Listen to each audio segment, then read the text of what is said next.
Well, I can tell you right now that I know for a fact that Kamala Harris is not going to win this race, because in this clip that you guys are seeing here in the B-roll footage, which by the way will be referenced again at the very end of the video, she basically tells you that white women are saying there's just something about her that I do not like.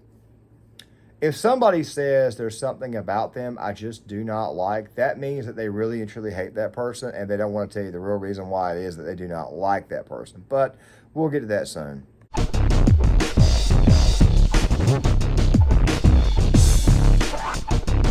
We have trouble with the process that was put in place to very quickly rubber stamp her nomination. No mini primary, no open convention. Basically, the deal was done in 48 hours. I have a problem with that.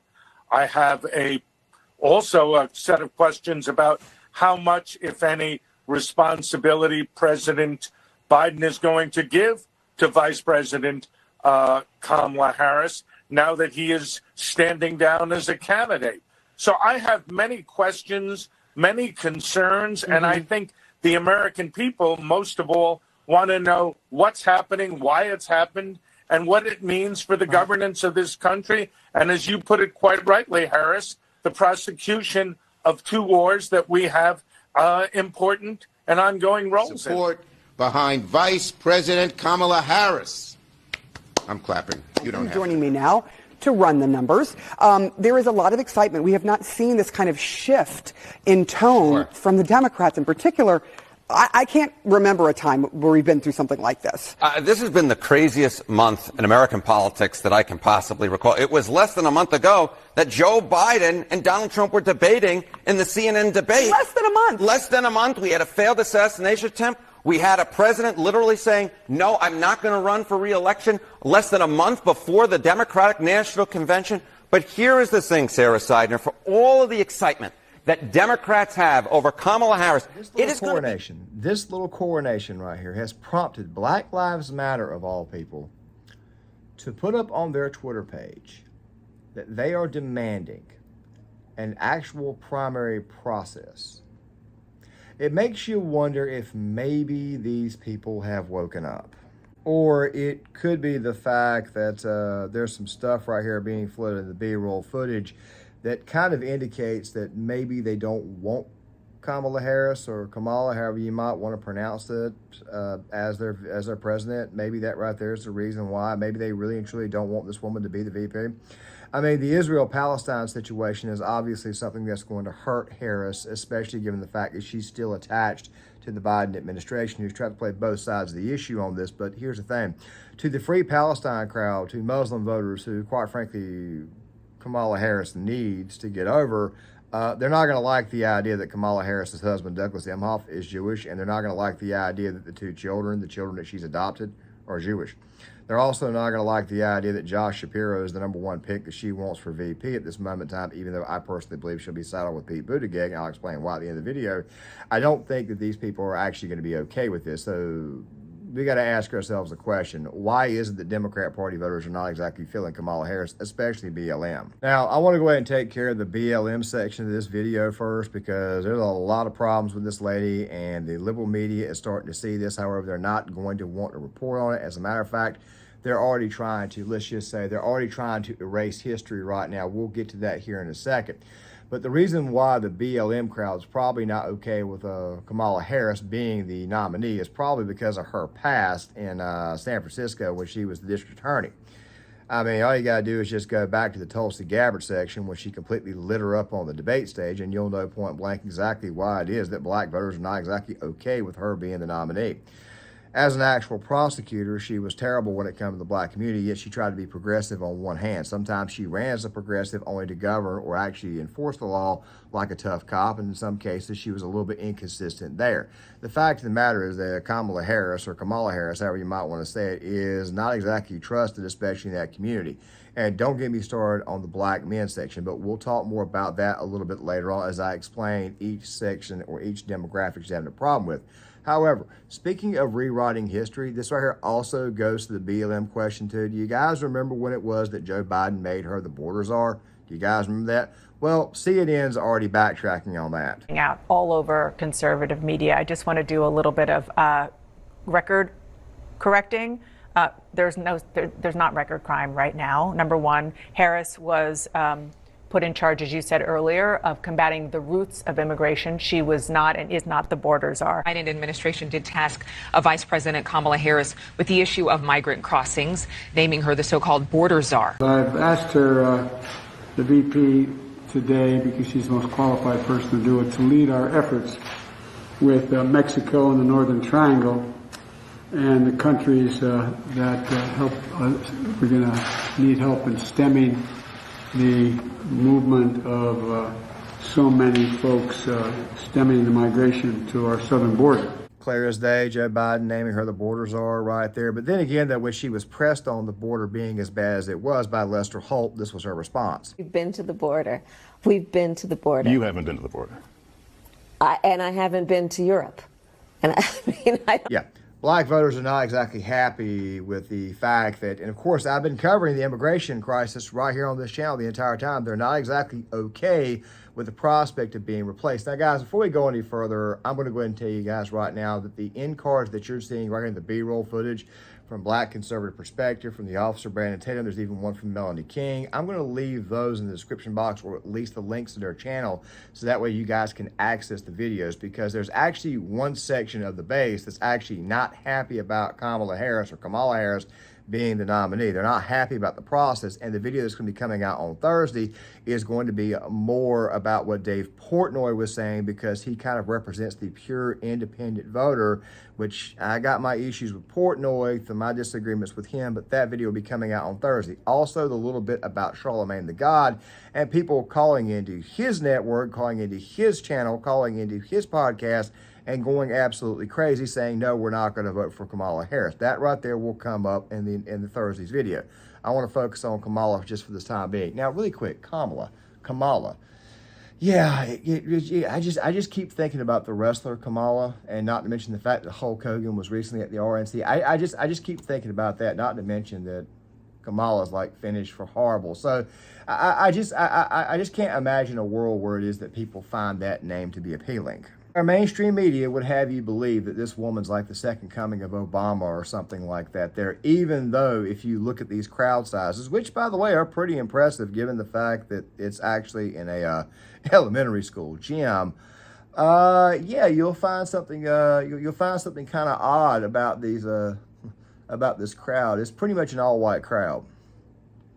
Makes me think she's not getting any support from the minority community at all. But hey, let's take a look at the state of the race. So as you guys can obviously see, former President Trump is running a little bit stronger. Now, granted, these right here are polls, and of course, these are the polling numbers at this moment in time that, of course, I get access to via IA Polls, which, of course, gets polls from every single company once they're released. Over the past couple of days, you're seeing a bit of a boost for Kamala Harris. Now, the boost for Kamala Harris is obviously being done to offset the boost that Donald Trump is getting from both the assassination attempt and also his RNC speech. As a matter of fact, I'm expecting more good numbers for Trump soon. As a matter of fact, this little boost that Kamala Harris is getting is not even really doing a good job of offsetting Trump. There's only one poll where she's up, and that is a YouGov poll where she's only up by 2. But then you look at the actual crosstabs of the poll, and of course, it doesn't really make any sense. Richard Barris pointed out in one of these polls, the FAU poll, it leans left. There's also NPR Marist, which leans left, where Trump is actually up. One of those by 5, one of those up by 1. Trump has never been ahead in the NPR poll. But as I have said before in previous videos, Kamala Harris is not a popular candidate. She's not even liked. And it's for that right there is the reason why as I'm doing this video, is to explain to you guys the problems that she is having and why it is that nobody likes her. Oh, I could use the fact that her laugh is annoying. I could use the fact that her being the quote-unquote border czar and not doing her job, there's another reason why it is. But there's something a little bit deeper under the surface. It's this thing called, it's something about her. It's something about this person that I just do not like. Also, if you guys don't recall correctly, Kamala Harris, she was also the same person who claimed to be the last person in the room that okayed the Afghanistan exit. And MSNBC, of course, chose to completely bypass the Gold Star family moment at the RNC. What I'm saying to you is that this woman is 100% totally, fully unlikable. So unlikable that even Black Lives Matter is saying, hey, look, we're not okay with this person being our nominee. But then again, though, given the fact that she's half Jamaican, half Indian, chances are they're probably looking at this and saying, you know what, she ain't even black, so why in the world should we give her the nod? But don't let that fool you. Now, one of the videos that you guys saw in the B-roll footage, one of the cards I had, was from Melanie King. She reacted to a guy who was responding to this situation, and this guy in particular that she was reacting to was talking about the fact that you don't need to underestimate the power of a simp. Yes, there are going to be people out there who are going to be tribal and vote for somebody based upon what appears to be their race. Let me give you a great example before we move on. Right after Biden got in office, we had this issue with shortages, if you guys recall quickly. By the way, that right there would be your transportation secretary, Pete Buttigieg, who I personally believe that she'll take as VP. I'll explain that more at the very end of the video. If he's got to debate J.D. Vance, it's not going to be a pretty show, especially given the fact that he was the transportation secretary, still is the transportation secretary, and oddly, very, very weirdly, has changed his address to the state of Michigan somehow. Yeah, it's going to be a bit of a nightmare to look at that prospect, especially given the fact that he was the transportation secretary who presided over the East Palestine incident, which just so happens to be J.D. Vance's home state. The story I normally tell is the story of being at the auto mechanic shop, waiting to get my vehicle serviced, and of course having a conversation with another gentleman who's talking about baby formula and not being able to find any, because this is this is like late winter, like February of 2021. And the shortages were really starting to hit then. It may have been spring, because North Carolina, where I live at, sometimes it doesn't begin to get hot till like early May, mid-May. Sometimes it's actually still cold in the month of April. The conversation basically ended up with, well, she's black, so that's good enough for me, and that's pretty much what it was. These people really and truly don't care about the country, a good portion of them. It's kind of like the guy was saying in the Melanie King video, all it takes is one simp. Don't underestimate the power of one simp. However, I do got to say this right here. Based upon the reactions I'm seeing, mostly from black men, Kamala Harris is going to have a hardcore problem in that area, which of course is probably going to nullify a good portion of the black vote, which for the most part is centralized in the southern section of the United States. Yes, big cities definitely, but at the end of the day, I don't think that hardcore black female vote, some of which, by the way, is going to Trump, is going to be enough to get her over. There was a poll that was released from Raston Reports, and they've been pretty consistent in finding out that women are actually coming over more to Trump than men are, which is kind of a big deal. Maybe it just feels that way because Republicans have a hard time getting women voters, but still at the same time, though, it is kind of surprising yet unsurprising in a way, because I don't know what it is. Maybe the ladies in some areas are becoming more and more base, and thank God that there is the case, but still at the same time, though, it is kind of surprising. But let's take a look at this bit from MSNBC, because they went out and tried to get their initial reactions from people over Kamala Harris. Up on a pattern, as I've been having conversations here with dozens and dozens of voters. For those who were likely to support the Democratic nominee already, there's a boost of enthusiasm, excitement. They talk about having someone who could lay out that case against Donald Trump in a more effective way. But for those who are in the middle, the so-called double haters that we talked about, or those more moderate voters, there's clearly some more work to be done for the vice president. Just listen to a sample of my conversations here. I have much more confidence. Okay, now really quick, before we get to this next segment, which is a pretty large segment of the video, it's not going to be that big, I want to throw this little clip out here from CNN. Now, Democrats are already trying to run with the narrative that if you criticize her or call her DEI hire or call her a DI hire, which for the most part is what she is just a good old-fashioned diversity hire, they're going to go ahead and label that racist. Check it out. $1 million, right? She worked at the state level. She was the attorney general. She's vice president of the United States. She was a senator representing one of the largest states in the entire country. And so these are just racist dog whistles. Whenever you hear DEI, I want you to think about the N-word. I want you to think about racial slurs. That's what they actually mean. Yes. Another thing that, quite frankly, you're going to be labeled racist over is telling the truth. She's a DEI hire. Which, by the way, like I said, that feeds into the end of the video. So we'll get there in a second, but let's get back to this. For sure, things were looking a little grim. Exciting, being a woman, having another woman candidate, energizing, exciting, and obviously women's rights are at stake in this election. We need better options. Personally, I'm not a fan of Trump. I'm not a fan of Biden. I'm not a fan of Harris. I'm going to vote for any candidate that's not Trump personally. I just can't get behind some of the things he says or does. Do I support Kamala Harris, though? Absolutely not.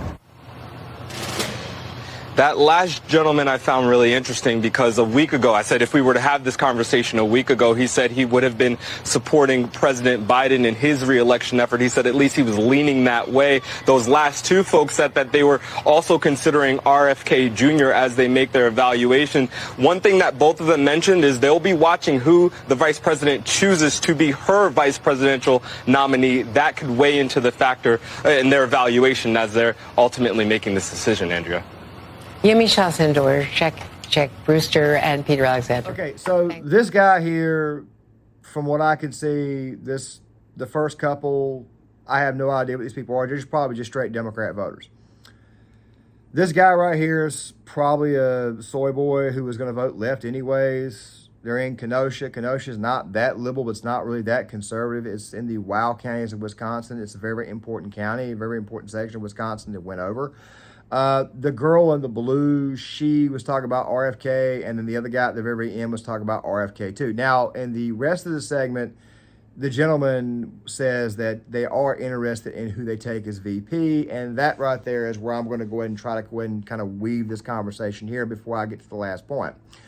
I personally believe they're going to take Pete Buttigieg as the vice president. And the reason why is so that way it sets up the narrative of if you criticize us, we can continue to run the narrative of you're racist, you're sexist, you're a homophobe, you're a bigot, all that type of stuff. By the way, that's not going to work. I just told you guys earlier that she's going to struggle with black men. If you put a gay white boy on the ticket, she's really going to struggle. However, there are people out there who are saying that they believe that Kamala Harris, whichever one you might want to say, a lot of people are saying that they believe that she will take Roy Cooper, the governor of North Carolina, the governor of my home state, or someone like J.B. Pritzker, somebody with no 2028 prospects, maybe even Senator Mark Kelly out of Arizona, somebody who's not going to run for president because they believe that what's happening is that they're going to go ahead and try to sacrifice this ticket. Me personally, I don't want to put anything out there saying they're going to sacrifice the ticket, even though a part of me thinks that they are trying to. But a big part of me believes that what's really going on is that they're seriously going to try to win with that bad of a ticket. Democrats, folks, that's who these people are, but let's continue. Now, look, black men are not going to vote for this woman. Latino men are not going to vote for this woman, and Kamala Harris is going to do a lot worse when it comes to white working class appeal. Hillary Clinton did bad in this area. Kamala Harris is basically what Sean Fitzgerald described in a recent tweet, basically the San Francisco flavor of Hillary Clinton. It's going to be a lot worse. Matter of fact, I think you could take the bad parts of Joe Biden, the bad parts of Barack Obama, and the bad parts of Hillary Clinton and put them all in one, and guess what you get? You get Kamala Harris. That's the actual truth. But you guys remember the other day when I talked about Roland Martin, going off this, explaining why it was they could not just replace her? Do you guys remember the woman in the video? Let me play this to kind of remind you. Winning campaign, and we can look at those who do not support Kamala. Many, even among some of my former colleagues, I had conversations, especially with white women, who said, oh, there was something about Kamala they just didn't like. And I asked every single one of them, tell me specifically, what is it about Kamala Harris that you do not like?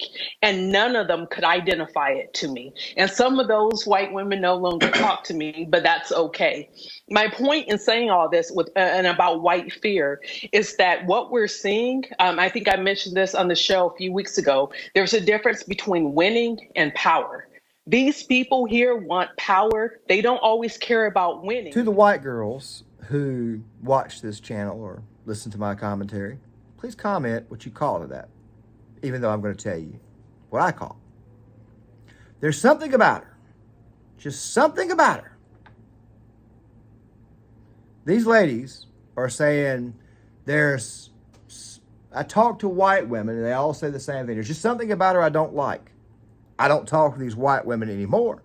But there's something about this Kamala Harris that they don't like. The age demographic of my channel is the biggest two age demographics of my channel are 25 to 34 and 35 to 44. And I do have some listeners above the age of 44. Thank God you guys are all here. The largest demographic of my channel is obviously male. But I have a lot of women who do comment. I'm glad you do. The reason why I said there's something about her is because something about her is a cold, dead-eye sign that you can never win this person over. When a woman says there's something about her I just don't like, or there's something about him I just don't like, it's over. Look, we could do the demographic game all you want. Black women are going to come out in droves and they're going to vote for Kamala Harris because they want their right to abort. Single white women are still going to vote for Kamala Harris, but there's going to be a lot of single white women who ain't. There's going to be a lot of women who are divorced, women who lost their husbands, women who've got children, who are going to look at this situation. They're going to look at her and they're going to say, you know what? There's just something about this woman I just do not like. I don't know. Maybe it's the fact that she bedded down with a married man named Willie Brown for like years. Maybe it's the fact that she bedded her way to the top. Maybe it's the fact that she was bedding down with Montel Williams. Maybe it's the fact that she's married to a guy, didn't have any children, never really had to cut it, never had to cut her teeth. Maybe it's the fact that she's only been elected or selected in blue states, San Francisco flavor of California. Remember? I said that earlier. Once you hear a woman say there's something about her, you're never going to get that woman's vote. Just saying.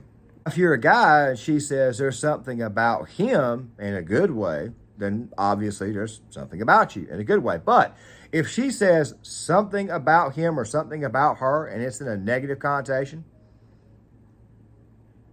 you're never going to get that person's vote. Now, the people who are going to decide this election, there's something else that needs to be said before I close this video out. When Trump was facing Biden, there were actually a lot more undecideds. The undecideds were actually starting to lean towards Trump. Well, with Kamala Harris, you get a lot more people coming out saying, okay, I'm going to vote for Trump. So those undecideds have already made up their mind they're going to vote for Trump. And to go on top of that, there were already a lot less undecideds when it come down to Trump versus Harris. That's the main thing that's been showing up in the polls. That's why Trump has been so far ahead. But do you want me to tell you right now the biggest reason why that's the case? The biggest reason why, the real reason why?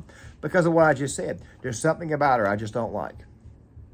Undecided voters, mostly white women, said, there's just something about her I just don't like. I'm going to stay home. And that, my friends, is why Kamala Harris does not stand a chance of winning this election. So anytime you hear the media try to gaslight you, try to lie, try to rewrite history and tell you that she was never the border czar, that she never had a hand in it, or the fact that, oh, she's got nothing to do with covering up Joe Biden's cognitive impairments, just know right now that those right there are probably the real reasons why it is that white women say, you know what, there's something about her I just don't like. The reason why they're saying there's something about her I just don't like is because they just don't want to come out and say it. This woman slept her way to the top, and quite frankly, I want nothing to do with this, and I will never put that person in there. I will put the orange ogre in office before I let that hoe get in. So BLM saying no, and white girls are saying no. But you guys tell me what you think in the comment section. I would love to hear what you guys have got to say. By the way, like I said before, don't buy the media smoke. Just don't buy that. They're trying to recreate Obama right now at this moment in time, and it just ain't working. Still, though, please leave a comment in the comment section. Please hit the like button. Please subscribe. Please share the video. Please sign off in the comment section. And I'll see you guys later.